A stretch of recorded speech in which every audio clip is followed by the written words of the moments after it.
Les pieds dans le parc, les pieds dans le parc, les pieds dans le parc. Les pieds dans le parc, les pieds dans le parc, les pieds dans le parc. À l'heure de la transition écologique, l'alimentation est au cœur des enjeux de notre territoire. Une préoccupation qui concerne tout le monde, du producteur au consommateur. Il était donc naturel que les acteurs de la filière agroalimentaire locale s'assoient tous autour de la table lors du 2e forum local de l'alimentation. Alors les acteurs, ce sont toutes les personnes concernées par la question de l'alimentation, que ce soit par le biais de leur métier.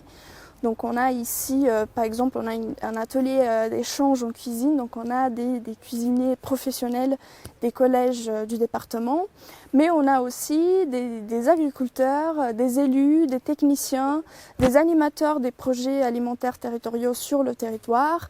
On a aussi une diversité assez grande d'associations, de personnes représentant des associations et des citoyens consommateurs qui sont concernés parce qu'ils mangent sur le territoire. Une volonté de concertation d'autant plus riche que notre territoire a tous les atouts pour atteindre l'autosuffisance alimentaire. Je pense qu'il y a un vrai potentiel. En plus, on a un territoire qui est très varié. On a de la montagne, de la plaine, donc on a un potentiel de pouvoir produire quasiment tout sur notre territoire. Et je ne vois pas pourquoi on n'y arriverait pas. Et la demande est là. Les personnes sont demandeuses de cette alimentation saine. Donc, il suffit de pouvoir le produire au bon moment et de faire comprendre aux gens que voilà, c'est aussi un plus pour eux. D'avoir une agriculture locale pour pouvoir avoir des produits de qualité. Enfin, c'est finalement donnant-donnant. Les personnes achètent de l'alimentation locale et en plus de ça, comme ça, on peut la développer et faire en sorte qu'on en ait de plus en plus. Concrètement, les collectivités peuvent agir efficacement en faveur des filières locales par le biais des cuisines centrales, par exemple. Si demain, en tant que collectivité, on ambitionne de se dire on va changer la façon dont les gens mangent, en fait, on n'aura absolument aucun pouvoir sur ce qu'ils achètent quand ils vont faire leurs courses.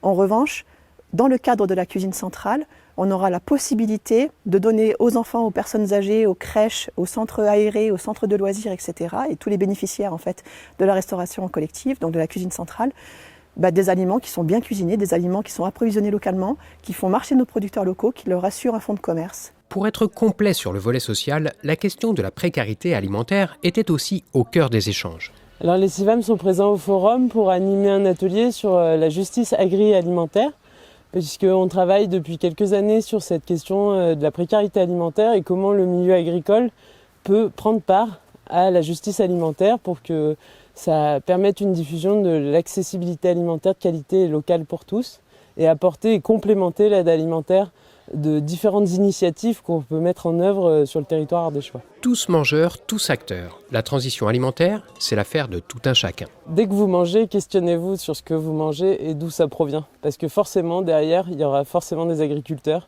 qui auront travaillé et à quel prix et comment. Et est-ce que c'est bon pour votre santé ? C'était votre chronique Les pieds dans le parc.